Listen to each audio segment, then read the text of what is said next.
आप सभी को हिमटॉर की तरफ से प्यार भरा नमस्कार एवं प्रणाम।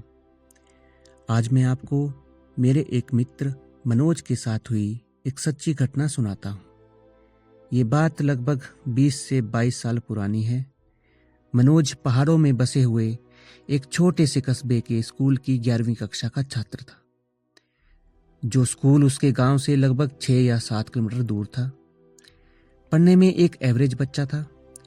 मनोज वैसे तो साहसी था, लेकिन उसे अंधेरे से डर लगता था, क्योंकि बचपन में गांव के दोस्त भाई बुजुर्गों से डरावनी कहानियां सुनकर उसके मन में अंधेरे के प्रति डर बैठ गया था।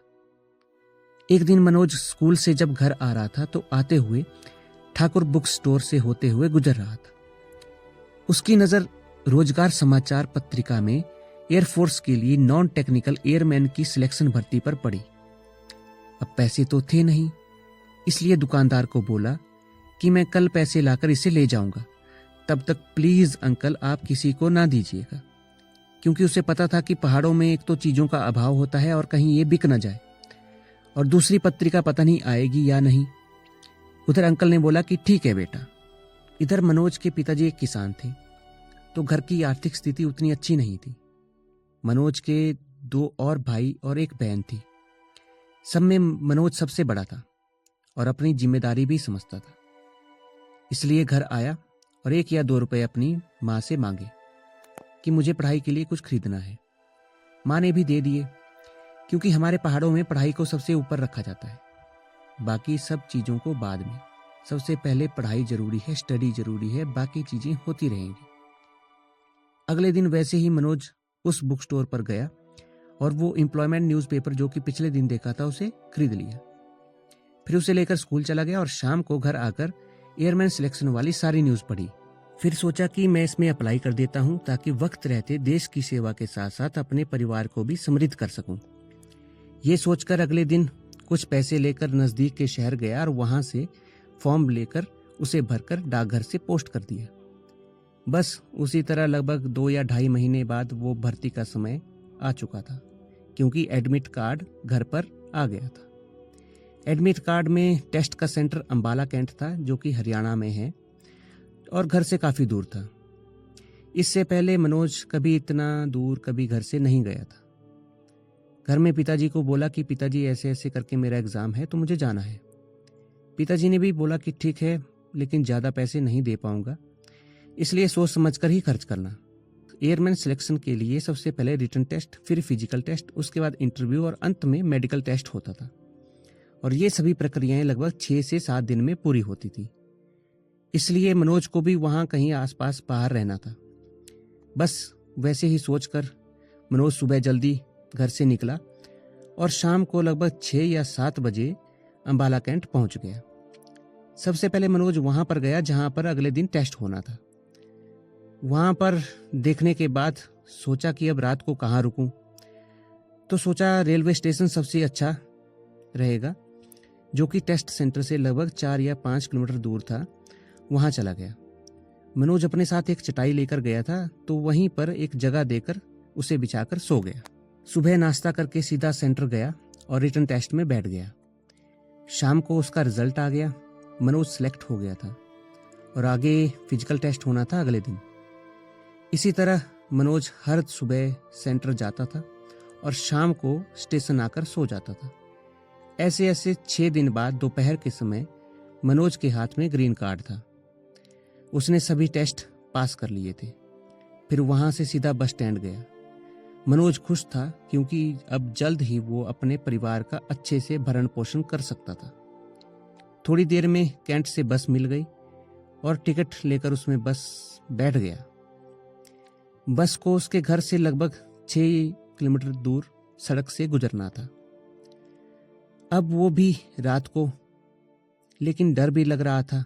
जैसे ही बस मैदानी इलाकों से होते हुए पहाड़ों में दाखिल हुई तो बारिश होने लगी। बस क्षमता से ज़्यादा भरी हुई थी।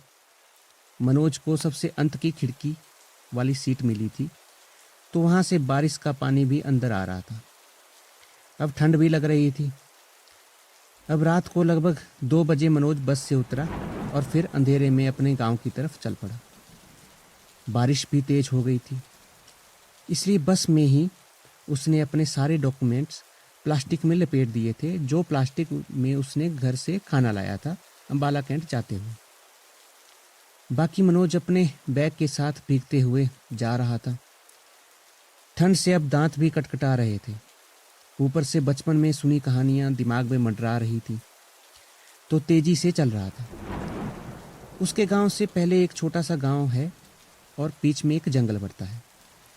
जैसे ही मनोज पहले गांव के अंत में पहुंचा, उसने देखा कि रास्ते में कोई आदमी खड़ा है, वो भी बिना छतरी के, पूरा भीग रहा है।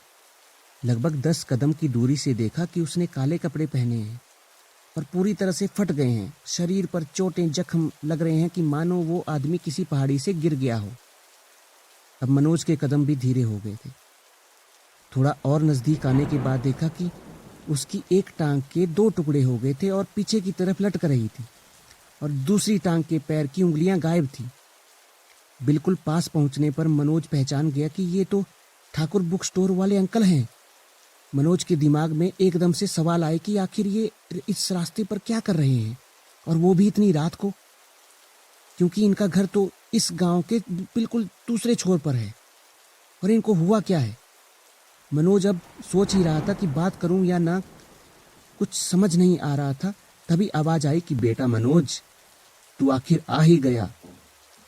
मुझे पक्का विश्वास था कि तू आएगा, और तू आने वाला है और आ ही गया। और इधर अब मनोज सोचने लगा कि उत्तर दूं या नहीं। सोचते सोचते उस आदमी के 2-4 कदम दूर से ही मनोज उसकी बगल से गुजर गया, और जैसे ही कुछ कदम आगे गया होगा कि पीछे से फिर से आवाज आई कि मनोज रुक जा, रुक जा, कहाँ जा रहा है, मेरे साथ चल। मनोज अब बुरी तरह से कांप रहा था। उसने जोर से सांस भरी और जितना जोर से दौड़ सकता था दौड़ने लगा। इतना तेज भाग रहा था कि इतना तो फिजिकल टेस्ट की दौड़ में भी नहीं भागा था। दौड़ते हुए उसे ऐसा लग रहा था कि कोई उतनी ही स्पीड से उसका पीछा कर रहा है, और कानों में बारिश की आवाज़ के साथ साथ उस आदमी की आवाज़ भी आ रही थी कि मनोज रुक जा, तू रुकता है कि नहीं। लगभग 3 या 3.5 किलोमीटर के जंगल क्रॉस करने के बाद अब मनोज के गांव की बाउंड्री आ गई थी। लेकिन मनोज ना तो पीछे देख रहा था और ना ही भागना बंद कर रहा था, बस भागा जा रहा था फुल स्पीड से। आखिर में घर पहुंच ही गया। घर के आंगन में आकर अपने पैरों को धीरे किया, फिर वहां से बिजली जलाने की कोशिश की, लेकिन बारिश होने के कारण बिजली नहीं थी। तभी जल्दी जल्दी मनोज ने घर का दरवाज़ा खटखटाया। कुछ देर बाद उसके पिताजी ने दरवाज़ा खोल दिया, और मनोज की हालत देखकर वो भी सोचने लगे कि एक तो बारिश और ऊपर से इसे क्या हुआ है और इतना क्यों हाँफ रहा है। मनोज ने सोचा होगा तो सोचेंगे कि कितना डरपोक है, क्योंकि वैसे तो सभी उसे साहसी समझते थे। इसलिए बोला कि कुछ नहीं, बस बारिश लगी हुई थी तो मैंने सोचा कि जल्दी जल्दी घर पहुंचता हूं। फिर मनोज ने मोमबत्ती की रोशनी में देखा कि उसका एक जूता फट गया है, क्योंकि एक जगह जब वो दौड़ रहा था तो गिरा भी था। लेकिन उसने ज़्यादा परवाह ना करते हुए, क्योंकि अब तो घर में आ गया हूँ, इसलिए खुद को तौलिए से साफ करके खाना खाया और सो गया। अगले दिन उठा तो उसने देखा कि उसके घुटने में भी चोट लगी हुई है, लेकिन पिछली रात को सोचकर ही उसे डर लग रहा था, और दिमाग में बस यही ख्याल आ रहा था कि वो अंकल मुझे रुकने और अपने साथ चलने के लिए क्यों बोल रहे थे। फिर तैयार होकर मनोज स्कूल के लिए निकल गया। बुक स्टोर से गुजरते हुए देखा कि आज तो दुकान बंद है। मनोज ने सोचा कि शायद जो कल रात को अंकल के साथ हुआ होगा, तभी शायद दुकान बंद है। स्कूल में मनोज ने अपने दोस्तों को बताया कि उसने टेस्ट ऐसे ऐसे पास कर लिया है। सभी उसके दोस्त खुश थे। इसी तरह शाम को एक दोस्त के साथ घर आ रहा था, तो रास्ते में उस बुक स्टोर से होते हुए गुजर रहा था।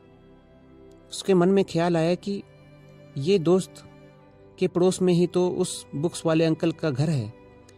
इसलिए पूछा कि यार, ये बुक्स वाले अंकल की दुकान क्यों बंद है? तो दोस्त ने बताया, क्यों, तुम्हें नहीं पता? मनोज ने कहा कि नहीं, क्यों, क्या हुआ? उसका दोस्त बोला कि अरे हाँ, तुम तो टेस्ट देने के लिए गए थे ना। हाँ हाँ, जिस दिन तुम टेस्ट के लिए गए थे उसके 2 दिन बाद अंकल तुम्हारे गांव से अगले गांव शादी में गया था। उसने भी उत्तर दिया कि हाँ, उसके अगले गांव में एक लड़की की शादी थी, उसे याद आया।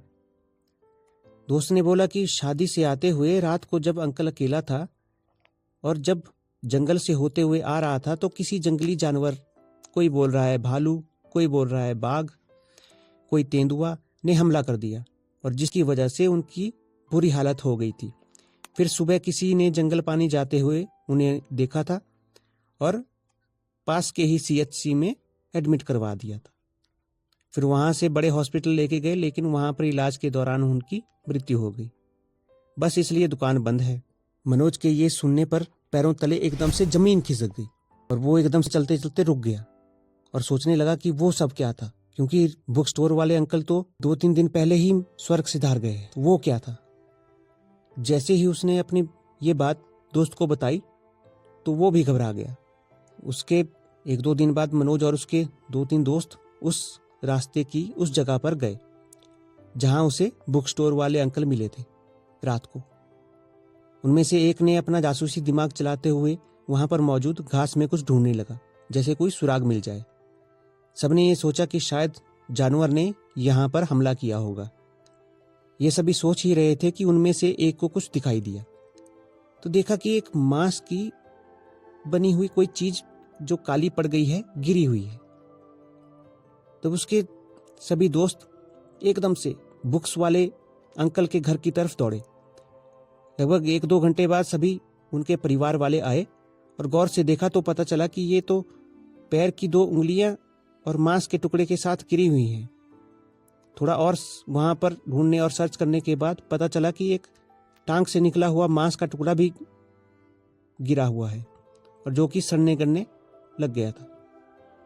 फिर वैसे ही गांव के पंडित वगैरह आए और उन्होंने उस जगह पर हवन यज्ञ किया। 2-3 दिन बाद उस जगह पर हनुमान जी का एक मंदिर छोटा सा बनवा दिया गया। और मनोज आज भी जब उस रात को याद करता है तो उसके मन में यही सवाल आते हैं कि आखिर वो अंकल मुझे क्या बताना चाहते थे और मुझे कहाँ ले जाना चाहते थे। तो ये थी आज की घटना। आपकी राय हमारे लिए महत्वपूर्ण है। बाकी मनोज के सवालों के जवाब अगर आपके पास हैं तो आप उन्हें जरूर दीजिएगा। धन्यवाद। जय हिंद, जय भारत।